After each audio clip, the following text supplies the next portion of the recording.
Uno de los grandes retos que tenemos en ese aspecto, en mencionar en cuanto a la educación superior, en cuanto a la educación, es la educación virtual supervisada. Una zona de marginalidad social muy alta, de extrema pobreza, con falta de alimentación y con padres ausentes. Entonces el docente reconoce su población y busca los medios para poder lograr los aprendizajes. El Pacto para la Reforma Educativa que se elaboró hace ya 10 años, en el 2014, yo pienso que hay que ver el alcance que hemos tenido en ese sentido. Y en ese sentido, con ese alcance, podríamos dar respuesta y atender las debilidades que hemos encontrado durante 10 años en ese aspecto.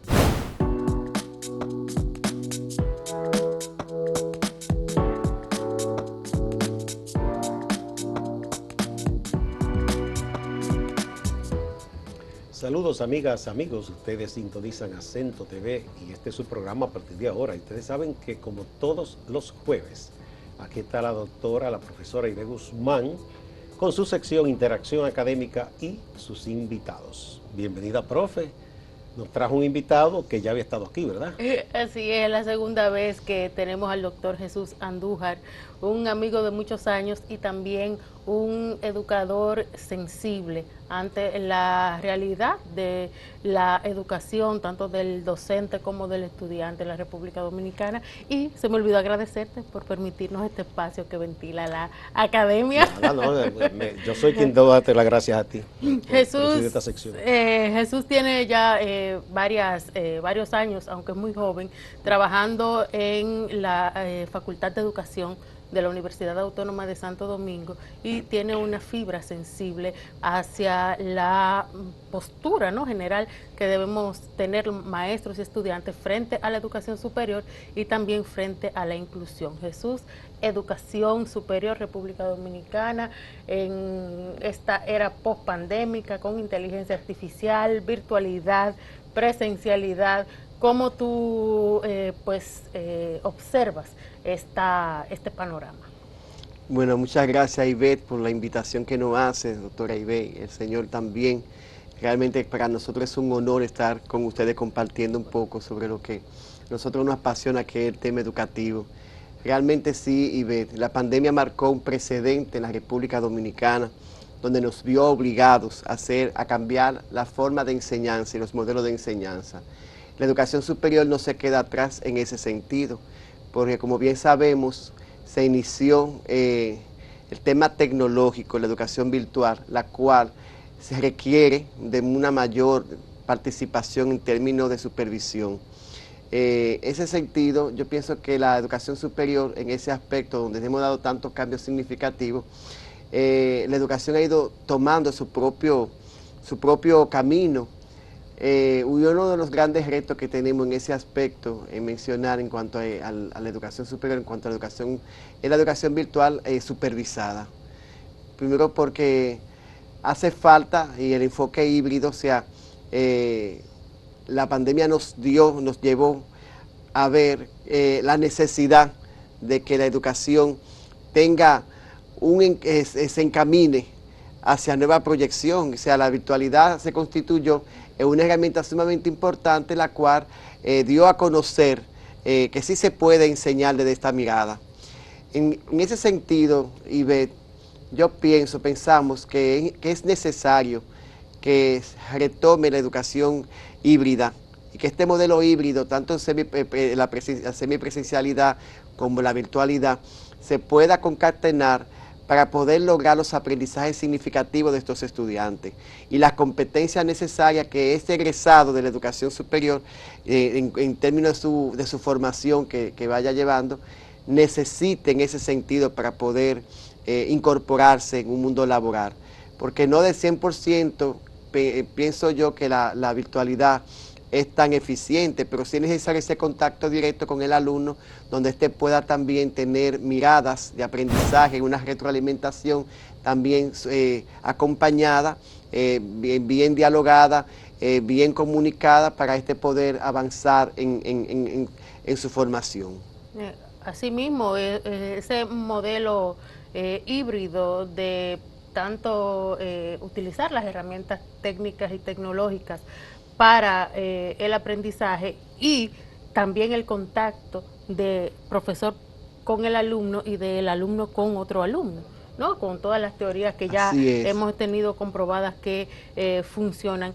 ¿Cómo observas la educación preuniversitaria?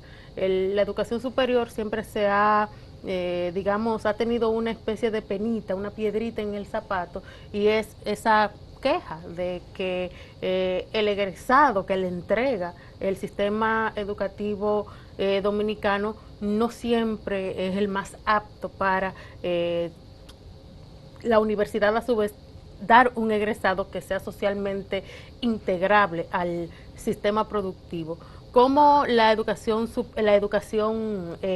pública, básica y media, está preparándose para egresar un producto que sea calificado, para que la educación superior a su vez dé un producto calificado para que sea emprendedor o para que sea un empleado o un, produzca en la sociedad? Gracias, muy bien. Nosotros, de esta gestión ha ido dando grandes pasos significativos en los modelos de enseñanza, como bien especifiqué, y cuando comenzamos a hablar a raíz de la pandemia. La educación preuniversitaria tampoco se queda atrás en ese sentido, igual que la educación superior, se está trabajando con una adecuación curricular, la cual encamina a un proceso de evaluación y también un proceso educativo mucho más flexible, donde los estudiantes pueden aprender de manera significativa y también pueden aprender desde la óptica del acompañamiento, desde el análisis crítico, desde varios elementos que son significativos en el momento de las tomas de decisiones que se permea en la escuela. La adecuación curricular que se lleva a cabo, al igual que la revisión de la ley 6697, en el mismo orden, la formación docente que en este momento se están trabajando fuertemente. Por ejemplo, en este trimestre se dieron 34 programas de maestrías a los docentes de nivel preuniversitario, pero también están cursando cursos de doctorado, lo cual certifica a este docente para poder tener las herramientas y tener también la actualidad que le permita a él poder desarrollar los contenidos curriculares acorde a los nuevos tiempos y a las necesidades reales del contexto. Cuando tú empezabas a hablar ahorita, hablabas de la inteligencia artificial. Los docentes se están preparando en inteligencia artificial. Los docentes están preparándose en la educación inclusiva. Los docentes están teniendo miradas continuas en relación a sus áreas de especialización con la maestría profesionalizante que se lleva a cabo desde el INAFOCAN, lo cual también le permite a ellos poder avanzar en su programación con sus estudiantes y poder lograr que se cumplan los objetivos de la educación, que es que todos los niños y niñas puedan aprender de manera significativa. Profesor. Pero no tanto a eso, excúseme, mi querido hermano. La adecuación curricular, la integración de las TIC también al sistema educativo, que ha sido también una novedad, donde más de 3.000 docentes en esta gestión fueron capacitados en Microsoft para poder atender y dar respuesta también a esa educación híbrida que mencionamos hace un momento, esa educación virtual, que es una educación que se va ahora preparando de acuerdo a la UNESCO, en este nuevo contexto post pandemia. Pero también ahora mismo la inteligencia artificial, que es una herramienta significativa en nuestros centros escolares, y hemos visto ahora mismo la concreción de centros educativos politécnicos donde vemos estudiantes haciendo robótica, donde vemos estudiantes aplicando herramientas tecnológicas en sus propios celulares, lo cual puede señalar que se han dado grandes pasos significativos en ese sentido. Bien, les pido su anuencia y de la profesora Ivette, porque nos están pidiendo la pausa. Cuando volvamos, yo quiero que usted me hable un poco más. Usted deslizó un concepto, la educación más flexible, para que me hable detalle en qué consiste eso. Vamos a la pausa.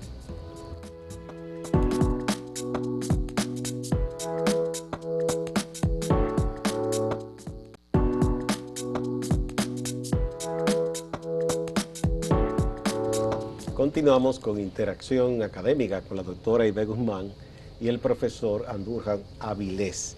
Precisamente yo quiero, con la anuencia de la profesora, que el profesor Andújar Avilés nos retome. Usted utilizó una idea, le dije, que la educación sea más flexible, que en el MINER se está trabajando en eso. ¿En qué consiste ese concepto en la educación preuniversitaria de que sea más flexible?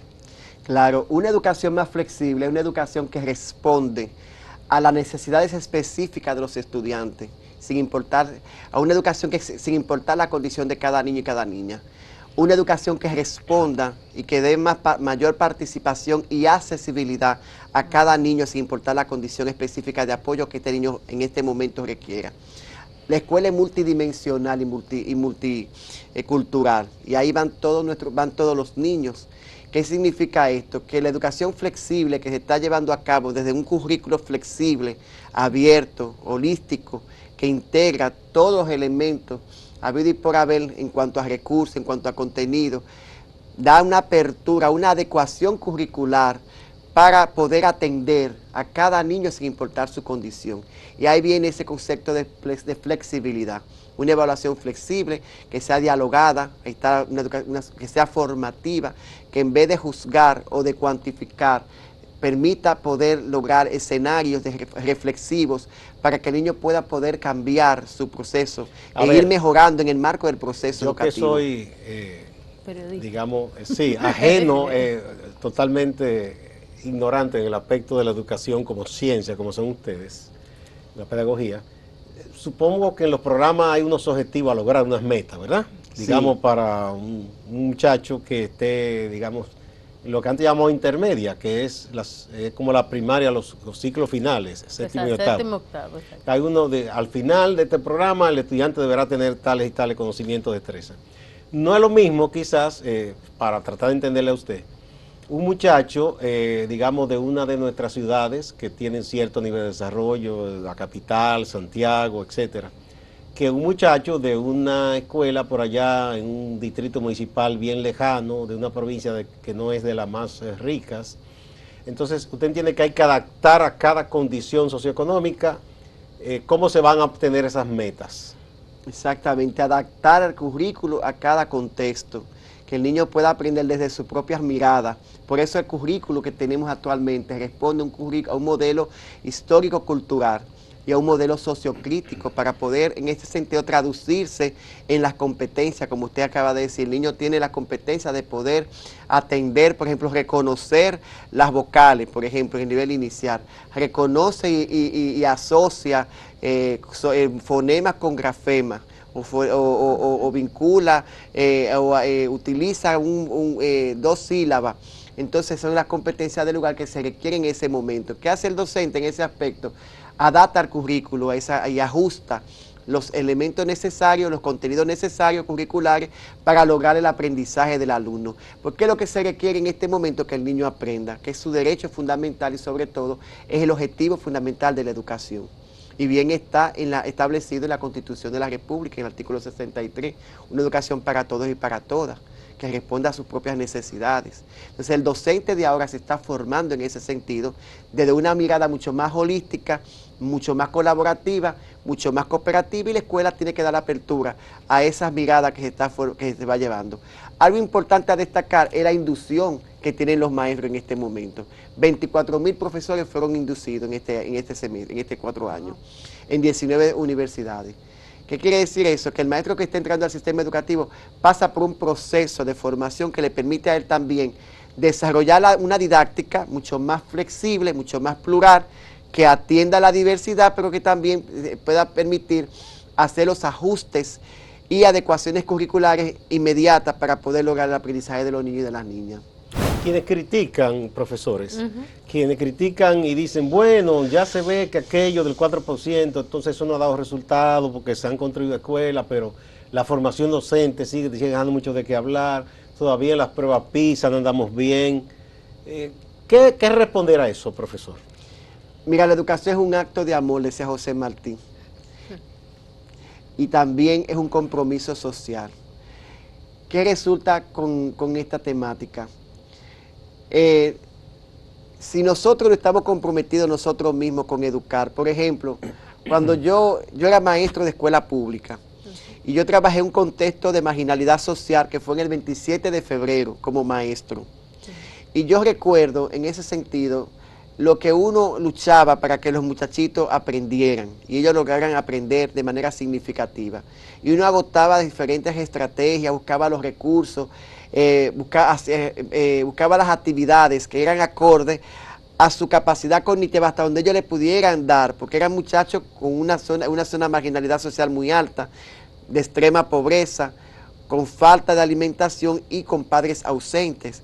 Entonces el docente reconoce su población y busca los medios para poder lograr los aprendizajes. Nosotros logramos que los muchachos pudieran ser promovidos en ese sentido. Incluso cuando los muchachos no iban a la escuela, yo me encargaba de ir hasta su casa y visitarla, hacer visita domiciliaria. ¿Qué quiere dejar dicho eso? Que hay que tener sensibilidad para enseñar, primero, vocación de servicio, segundo, y compromiso social. Si yo dejaba a esos muchachos del sector de Guachupita, 27 de febrero, Paraje Agua Dulce, en ese momento solo, y no buscaba la forma de poder enseñar, ¿a qué buscaba yo en ese centro educativo? Que realmente se pagaban, eran 2.900 pesos en esa época, o 1.900 pesos, recuerdo como ahora. Por 1.900 pesos bajar al 27 de febrero a Agua Dulce, a impartir docencia en esa época, era una verdadera, era tener vocación de servicio, porque yo vengo de clase media, pero era el momento que definía y era el servicio. Entonces yo pienso que la educación y lo que estamos llegando y lo que han llegado también, si no reúnen estas condiciones, entonces no habrá un cambio. Y el sistema está obligado a sensibilizar desde la formación universitaria a los nuevos, a quienes están en formación. Y esa sensibilización debe estar acompañada de poder reflexionar en base a los compromisos que tenemos como país para poder dar respuestas y que esas respuestas se traduzcan en resultados oportunos y concisos en el marco de la escuela. Y también pasa, Gustavo, y es una opinión, que a veces nosotros queremos resultados cuantificables a corto plazo en procesos que son, como su propio nombre lo indica, procesos trabajando con seres humanos, donde tú no puedes medir de un año para otro ni de un día para otro el resultado de una inversión económica que va en formación docente, en ampliación de centros, en, digamos, cobertura, en equipos. Tú evalúas, bueno, ya tenemos eso, ahora vamos a evaluar. No, es un proceso donde ¿en cuántos años aprende un niño o una niña a leer? ¿En cuántos años se forma el hábito lector? ¿En cuántos años se aprende a conceptualizar matemáticamente? Y supongo que ese resultado digamos que no la lo vamos a ver generación de ahora. profesores con una visión nueva es poco a poco que se van formando, ¿no? Así es. En 10 años mínimo. Sí, porque vemos los resultados de China, Vietnam, India, pero hace 50 años que ellos empezaron con eso y se está viendo ahora el fruto. Finlandia, que nos encanta compararnos con Finlandia. ¿Cuántos años tiene Finlandia trabajando ahí? No, pero la buena noticia, y escúchame que te interrumpa, que la prueba PISA reveló de 82 países que tenían mejoría. En la matemática estamos nosotros ahí, o sea, se están dando los pasos poquito y eso es significativo. Y hay resultados y en la medida que pasa el tiempo y estos egresados sigan integrándose al sistema, esperemos que sigan habiendo resultados. De nuevo me piden la pausa con la anuencia de ustedes, vamos a la pausa y volvemos.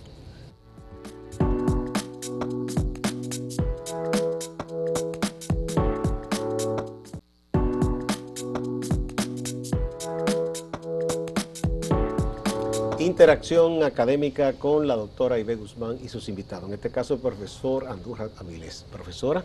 Jesús insiste, Gustavo, en que la educación es un compromiso de todas y de todos. No es posible mirar el sistema educativo fuera del sistema social, no es posible mirar el sistema educativo fuera del sistema familiar y no es posible mirar el sistema no es un proceso aislado sin como lo es un proceso de Estado. Y el maestro, la maestra, no solamente es formación, es también vocación y es también entrega. Para hablar de educación, que es algo como que aquí nos encanta, ¿Cuáles son los próximos pasos que debemos dar en la educación dominicana para seguir subiendo en esos estándares de calidad internacionales? Tenemos ya, decía Gustavo, bueno, ya construimos aulas. Ya estamos formando, tú dijiste, ya hemos formado a los maestros que van a las aulas. Estamos trabajando con un enfoque sociocrítico para que ese muchacho pueda ser atendido en sus necesidades primarias. ¿Cuál es el próximo paso? Yo pienso que la educación debe seguir. Yo pienso que hay un paso muy importante que debe continuar, que es una evaluación que debe de hacerse internamente desde las normativas que hemos llevado que hemos puesto en ejecución. El Pacto para la Reforma Educativa que se elaboró hace ya 10 años, en el 2014, yo pienso que hay que ver el alcance que hemos tenido en ese sentido.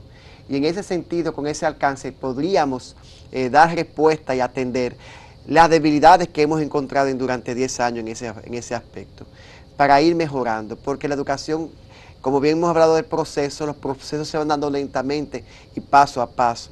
Entonces yo pienso que hay que retomar la reforma del pacto educativo, ver las debilidades que hemos tenido en ese sentido, encaminar hacia una proyección futura para dar respuesta y atender y colocarnos y seguir en aumento en cuanto a los logros que hemos tenido, como bien se reveló la prueba PISA, que dimos un paso de avance en la matemática, pero hace falta mejorar la lengua española, sí, que ahí seguimos estando en los últimos lugares. ¿Qué está pasando en ese aspecto? ¿Qué se está haciendo en ese sentido? Y acompañar a esos docentes que se han formado ya del INAFOCAN, que han recibido un tipo de maestría, de una formación, para que estos profesores puedan también hacer un pilotaje, ver hasta qué punto esa formación que tuvieron ha impactado a ese grupo control al cual ese maestro se implica diariamente en el aula. Y esto va a permitir también hacer una mejor inversión también en cuanto a los programas de formación que se están haciendo, pero una mejor formación también en cuanto al 4% que es el Producto Interno Bruto de la educación, para poder atender y dar respuestas oportunas en tiempos establecidos de corto y de largo plazo. ¿Quién haría esa evaluación, Jesús? Que no sea juez y parte. Porque ahí es que está la discusión. ¿Quién haría esa evaluación? Porque tú hablas de una evaluación que requiere también sincerarse. Claro, así vamos a sincerarnos y vamos a ver dónde están los puntos donde nosotros podemos mejorar. Y quiénes son, de quiénes hay que prescindir y a quiénes hay que incorporar. ¿Quién haría esa evaluación y cómo? El mismo sistema.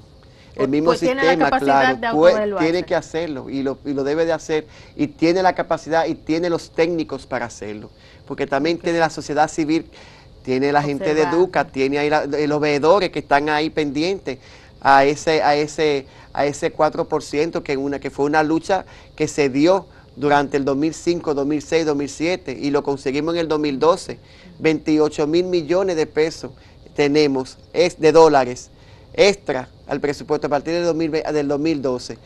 Ahora bien, esta inversión, ¿en qué nos ha beneficiado y cómo se ha ido traduciendo? ¿Cuáles son los resultados que hemos tenido en estos últimos 10 años para seguir mejorando, para seguir fortaleciendo la educación dominicana en ese sentido? Esa evaluación necesaria, esa transparencia necesaria y esa sincerarnos frente a la educación y generar un nuevo pacto social que involucre a cada uno de los miembros de esta sociedad. Yo creo que por ahí debe andar la cosa. Jesús, un último punto que me gustaría tocar, y es sobre la inclusión de niños con capacidades o necesidades especiales. La adecuación curricular lo ha entendido esa necesidad, ha flexibilizado lo suficiente para que un niño, poniéndole ya nombre y apellido, no vidente, sordo mudo, pueda de alguna manera recibir su educación básica y secundaria sin ninguna, sin ninguna cortapisa, sin exclusión. Se han dado grandes pasos en ese sentido en la República Dominicana. Y recuerdo una estrategia que se llevó a cabo también desde la Dirección de Educación Especial, que fueron las buenas prácticas de educación inclusiva con el apoyo de la OEI. Y yo recuerdo que estas buenas prácticas donde se atendían a los niños sin importar su condición de centro educativo, que reciben niños en condición específica asociada a discapacidad cognitiva, discapacidad motora, discapacidad visual, y estos niños eran incluidos en el aula regular y tenían ese maestro que lo acompañaba. Una gran estrategia que tenemos en ese aspecto son los centros de recursos de atención a la diversidad, donde se dan respuestas oportunas y hay un acompañamiento sistemático que no falla para poder atender, comprender la diversidad y poder lograr una mayor participación de la escuela. Yo pienso que esto hay que seguirlo reforzando también para poder ir dando respuesta también a estos niños con condiciones específicas, condiciones de apoyo específicas, para que ellos puedan ser incluidos en el aula regular y así de esta forma poder seguir avanzando, porque ellos son los protagonistas del proceso y hay que seguir en ese aspecto, dando respuesta en ese aspecto. Sí se está haciendo un esfuerzo, se están haciendo, hay muchas, se ha hecho una formación, ahora mismo también se están formando con la Universidad de la Pucamaima, un grupo de maestros para atender el tema del lenguaje, o sea, niños con condiciones específicas asociadas al lenguaje hablado, y entonces esto también da una oportunidad para que cientos de orientadores del sistema educativo puedan blindar el apoyo y la atención oportuna a cada docente para la atención de estos niños y para la incorporación, para la inclusión en sus aulas con herramientas que se constituyan en buenos recursos para el aprendizaje de esos niños. Y quitar el mito de que inmediatamente hay un niño con alguna condición o una necesidad específica, bueno, pues el problema, la solución es siempre excluirlo del sistema. Es que antes se le daban con una educación aparte, pero eso era aislándolo, ¿no? Pero bueno, hace falta más esfuerzo y hace falta también más personal en ese sentido preparado y más inversión en formación. Sí, muy bien. Es verdad. Muchas gracias, profesor Jesús Andújar Avilés y la doctora Ibe Guzmán con su sección siempre interesante, Interacción Académica. A ustedes también, amigas y amigos, no se vayan, que hay más en Acento TV y Acento Portal.